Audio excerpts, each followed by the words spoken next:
தமிழ் சினிமாவினுடைய மிகப்பெரிய பொற்காலம் என்பது எம்ஜிஆர் காலகட்டம் என்று சொல்லலாம்.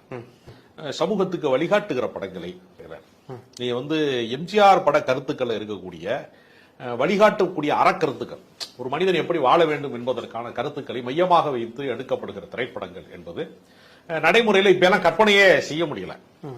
ஏன்னா இன்னைக்கு சினிமா ஓப்பனிங்கே டாஸ்மார்க்ல குத்துப்பாட்டோட ஆரம்பி இருக்கும். படத்துல எடுத்தோடனே டைட்டில் போடுறான், ஸ்மோக் பண்ணக்கூடாது, அது கெடுக்கூடாதுங்கிறான். ஆனா படம் முழுக்க 2 தான் பண்ணிக்கிட்டே இருக்காங்க.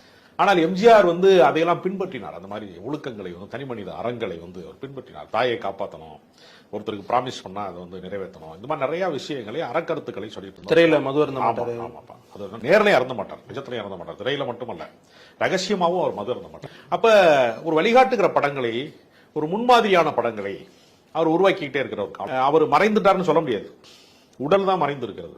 அவர் புகழுக்கு மரணமே இல்லாம இருக்கு.